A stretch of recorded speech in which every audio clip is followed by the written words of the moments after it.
Bon matin les internets. Aujourd'hui, je suis présentement avec Déborah de la chaîne Simplement Déborah. C'est-tu pas magique? On est présentement à Montréal. Dans le fond, ce qu'on fait aujourd'hui, c'est que Déborah avait envie de me poser des questions sur mon mode de vie. Puis en même temps, je trouve que c'est une bonne idée parce qu'il y a beaucoup souvent du monde qui me demande Hey, j'aimerais en savoir plus sur ton mode de vie, qu'est-ce qui se passe, comment tu le vis et tout. Donc peut-être que ça va répondre à certaines questions de certaines personnes.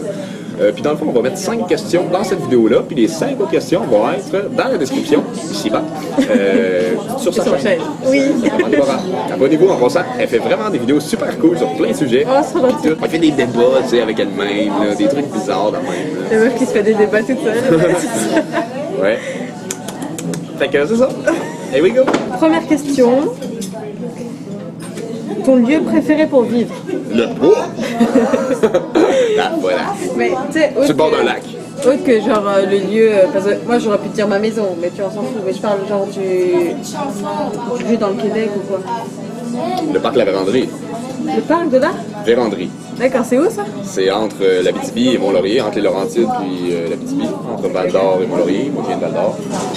C'est une grande réserve faunique, puis ça me parle vraiment, puis c'est comme de l'eau tellement pure, puis il y a un écosystème full varié, des forêts boréales et tout, puis j'aime beaucoup cet endroit-là, ça me parle beaucoup aussi, parce qu'il y a beaucoup de résistance là-bas, autochtone, contre des projets destructeurs qui ont vraiment pas lieu d'être, non seulement parce que c'est une réserve faunique, c'est censé l'être, mais ça l'est pas pantoute parce que c'est déforesté à 90%, mais bon, mais en fait, comme n'importe où devrait être protégé, selon moi. C'est pour ça que ça te plaît, je pense. Ouais, ben oui, moi entre autres, puis parce que je viens comme de là, puis ça me parle beaucoup comme territoire, puis c'est... J'aime ça, tu sais, tout le réseau de la rivière, toute l'eau douce, l'eau des esquerres, l'eau des glaciers dans le fond, vraiment comme ça coche, là, tout ça. Mais sinon, je sais pas, j'ai pas vraiment de préférence, j'aime beaucoup l'Estrie, j'aime le Témiscouata, j'aime la Gaspésie, j'aime Ouamon-Tachi, j'aime tous les raccoins du Québec. Là. Je pense, oui, m'établir à une ou plusieurs endroits, mais je vais rester sûrement semi-nomade. Merci. Alors, on est d'après. Est-ce que tu te souviens du premier jour où tu t'es lancé? Ben oui. Sur YouTube, tu veux dire, peut-être? Non, lancé dans le renouveau, quoi. Genre, il y a un moment où tu vivais comme tout le temps, Ouais. et un jour où tu t'es lancé. Genre, t'as commencé à vivre. Mais avant, t'as expliqué un peu le fait que t'as vu cette émission. Ouais, je me souviens pas du jour, non. Je me souviens pas d'une journée en particulier, mais je sais que ça s'est fait un peu progressivement, mais assez rapidement. Mais j'imagine que j'ai commencé par aller à l'épicerie naturelle, à Jonquière, puis à récupérer de la bouffe aussi, là, au dépanneur, des trucs comme ça.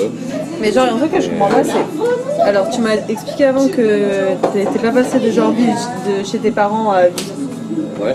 comme ça, là, comme tu vis maintenant. T'es passé par le cégep, Ouais. Ok. Et après ça, après le cégep, t'as commencé à vivre comme tu vis maintenant? Ouais, c'est ça. Ben, après le cégep, j'ai pas fini mon cégep, j'ai lâché. Ah, ok, d'accord. Genre, pour faire bref, là, j'étais en communication des médias, en publicité à Jonquière, en ATM, en technologie des médias.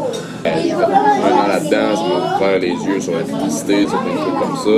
Le marketing, ça m'a appris à mieux communiquer. Par la suite, j'ai fait un an et demi de production, post-production télévisuelle, j'ai appris les bases, la caméra, le montage et tout. Ben, j'étais rendu à moitié de ma technique, là, c'était vraiment rochant, il fallait tout le temps apprendre les machines de régie télé. Puis là, ça m'empêchait de créer. J'écrivais des articles tout le temps sur plein d'affaires, puis j'étais vraiment passionné.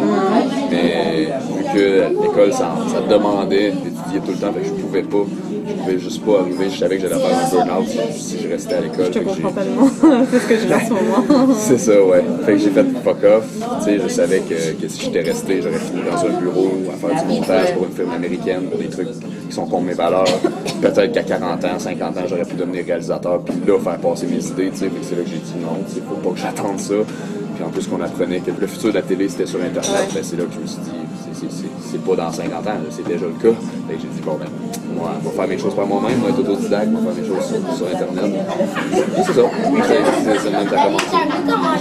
J'ai lâché du jour au lendemain, je suis parti sur le bush, j'étais allé à Montréal, j'étais allé m'impliquer, faire plein de choses, rencontrer des gens, faire des contacts, commencer à dans le militantisme, puis après ça, ouais. Après ça, j'ai sorti plus de Montréal, puis j'étais allé partout.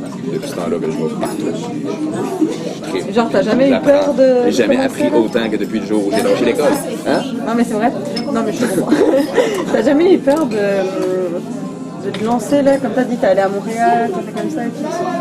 Non. T'es juste écouté tes envies. Ouais, genre, c'est ça, j'ai eu une petite crainte, mais je savais que si je suivais mon cœur, c'était ça qu'il fallait, c'était ça qui comptait. Je savais que j'allais arriver où ce que je voulais arriver d'une manière ou d'une autre, puis que c'était pas le chemin qu'on voulait que je prenne qui allait me mener. C'est ça, il n'y a pas une façon, je pense. J'ai appris qu'il fallait que j'apprenne à l'école, ça a été bien que j'y aille, mais c'était pas pour moi, c'était pas mon chemin à faire, c'était pas d'avoir mon diplôme et de continuer. Tu regrettes pas alors? Ah, jamais. Une journée que je regrette, c'est la meilleure décision que j'ai prise de ma vie. Je dors quand je suis fatigué, je mange quand j'ai faim, je suis heureux. C'est un peu le but, quoi. Ouais, c'est ça, c'est le but. On vit notre vie selon les attentes des autres, on ne sera jamais heureux, mais si on vit pour soi, si on vit la vie de nos rêves, si on prend des risques, life is pretty awesome. Les difficultés que tu rencontres ou que tu as rencontrées? Je dirais que ça vient surtout de la portée que j'ai eue, mes difficultés. Là. Je me suis mis de la pression sur les épaules. En voyant le nombre de gens que je rejoignais, je me sentais comme dans un devoir de transmettre un message tout le temps, de répondre aux gens, de gérer ça. Puis j'ai pas pris soin de moi pendant longtemps. Je bougeais plus, j'étais quasiment inactif, à juste faire tout le temps des vidéos, c'était vraiment intense là-dedans. Puis c'est des difficultés que j'ai rencontrées, mais que j'apprends à régler, puis j'ai réglé comme juste en prenant un break de technologie pendant un mois, puis j'essaie de retrouver un équilibre là-dedans. Savoir placer sur le droit chemin, si on veut, là, ça m'apprend à prendre soin de moi avant tout, à me sauver moi avant de vouloir sauver le monde. T'es plus équilibré aussi, du coup, par rapport à ça. Ouais, exactement.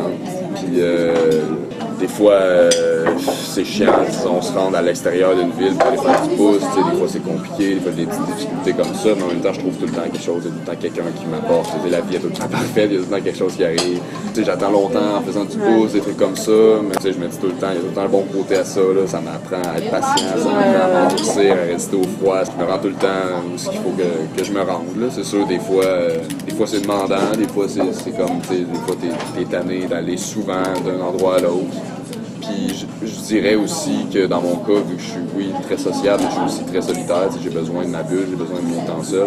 Le fait que j'aille pas mon chez moi, puis que je sois tout le temps chez les autres, puis en plus que je suis pas nécessairement souvent chez les autres, quand je vais chez eux, ils sont super contents de me voir, ils veulent passer du temps avec moi, ils veulent qu'on parle. C'est cool, je me fais du fun, mais j'ai de la misère à avoir du temps seul avec moi, du temps tout seul. J'ai un peu réglé ça de différentes façons, je veux dire, j'arrive à m'en trouver quand même. Soit juste en le disant, en manifestant mon besoin, en faisant, les gens comprennent souvent, c'est bien correct. Mais aussi la nuit, souvent en vivant la nuit, c'est souvent comme ça que j'ai réglé ça, parce que la nuit tout le monde dort, et quoi, la nuit, c'est comme je peux être dans ma bulle. C'est sûr que c'est une bulle noire et souvent comportant pas mal juste la technologie. Non, c'est pas vrai. Ça peut être l'écriture à main, mais souvent c'est de la création, du blablatage sur Facebook, des trucs comme ça. Puis, ouais. Ok. Là, t'as répondu au taquet. Hein. Au taquet. Ça se dit au taquet ici? Non. Ok. Non. T'as pas mal répondu quand même, mais c'était les leçons de vie que t'as appris au courant de tes expériences, tu vois. Tu voulais rajouter quelque chose là-dessus ou ça va? Ouais, que rien n'arrive pour rien dans le sens que, quand je sors quelque part, quand je décide d'aller quelque part, de passer dans tel endroit au lieu de tel endroit, il y a tout le temps quelque chose qui arrive, je croise tout le temps quelqu'un, tout le temps des belles synchronicités de la vie, que tout se place, puis que je rencontre qui c'est qu'il faut que je rencontre. Puis ça apprend aussi, justement, qu'il faut avoir un équilibre dans la vie, que tous les extrêmes, c'est pas nécessairement bon, c'est pas nécessairement sain. Puis d'avoir un équilibre de l'action et du repos, de l'introspection,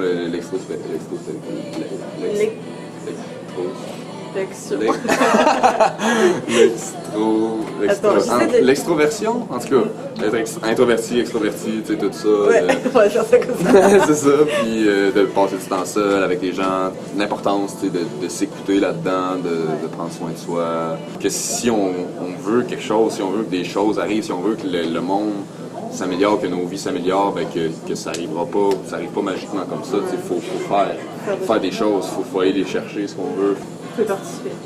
Ouais, si on veut vivre des choses, si on veut que des belles choses nous arrivent, c'est pas en attendant chez soi que ça vienne seul. C'est que je pense juste à tout ce que j'ai vécu, ce que j'ai appris, le monde que j'ai rencontré, les choses choses que la vie me fait comprendre depuis 2 ans, depuis que je me promène, que je vais partout dans tous les petits raccoins du Québec. Des fois, je m'imagine si, genre, j'étais resté au même endroit, si j'étais resté, disons, au même cégep et tout, toutes les aventures que j'aurais pas vécues. Faut sortir dehors, faut aller voir les gens, faut aller à la rencontre des gens, faut aller chercher les opportunités, tu sais, les portes s'ouvrent, mais c'est à nous de les franchir, tu sais, la porte passe pas magiquement au travers de toi, tu sais, c'est toi qu'il faut qu'il y aille. C'est bien ça, je vais la garder, les portes s'ouvrent, mais il faut les franchir. C'est comme un texte que j'ai écrit dans le fond à la toute fin. Ben, dans le fond, c'est au début, ça dit à toi, très cher ami, qui proie du noir, qui en la vie a perdu toute trace d'espoir, de voir le changement enfin cogner à nos portes, de croire profondément que la lumière est plus forte. Blablabla. La fin, ça dit le changement est à nos portes, à nous de l'ouvrir et de la franchir. T'sais, il est là le changement, mais c'est à nous de l'ouvrir et de la franchir. Je vais l'écrire. Bon, c'est complet, je pense. Ah ouais? Bah oui, non. Ah, ok. Il reste une question. Ah, ok, ben c'est pas complet. Ok, Oui, c'est pour cette question. Ah, ok. Ok, donc, la dernière question qui est, c'est quelqu'un qui aimerait se lancer dans le même mode de vie que toi, qu'est-ce que tu lui donnerais comme conseil? De faire confiance, la vie, d'oser, d'y aller progressivement, tu sais, aussi.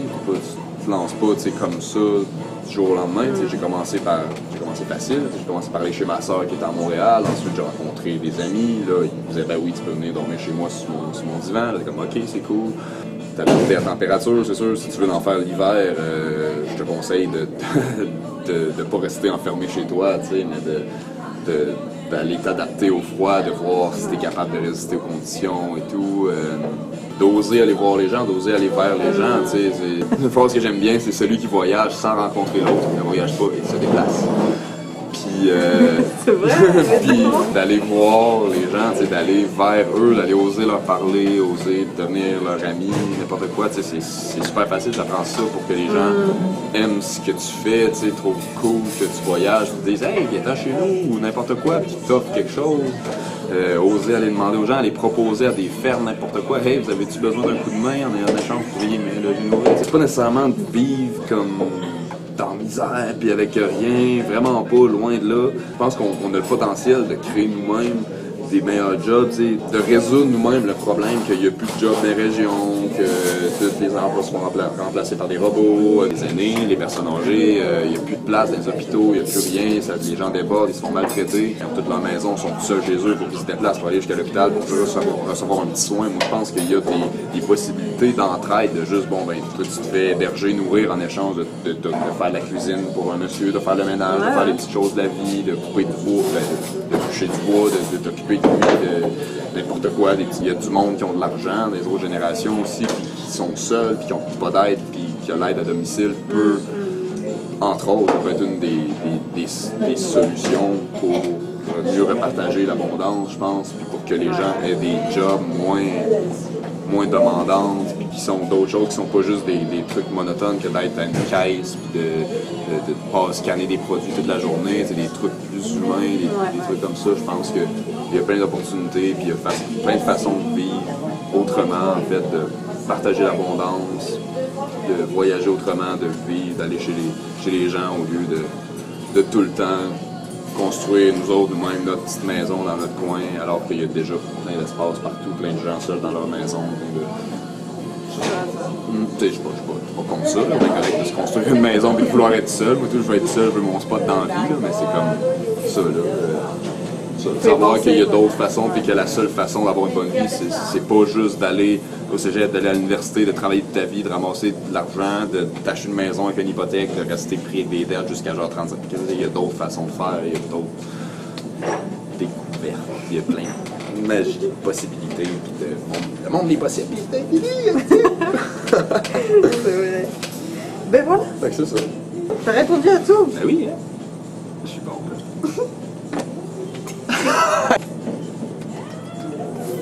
Bon, on finit, là? Bah oui.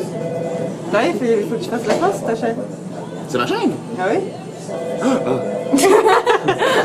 OK. Bon, ben c'est tout. C'est complète pour l'instant cette capsule en compagnie de Déborah. N'oublie pas d'aller checker sa chaîne dans la description. Et abonne-toi. Oui. Elle est cool. Moi, c'est drôle, j'ai jamais dit abonne-toi à mes abonnés. Pareil. Désolée de m'incruster. Ça m'arrive exactement pareil à chaque fois que je fais des dans la tête d'eux. Puis c'est ça. C'est tout pour aujourd'hui. Fait que, c'est ça. Retour aux sources, pouvoir au peuple, vote for nobody. Free yourself to free the world. Notre révolution Tant attendu. est arrivée. Et elle est verte.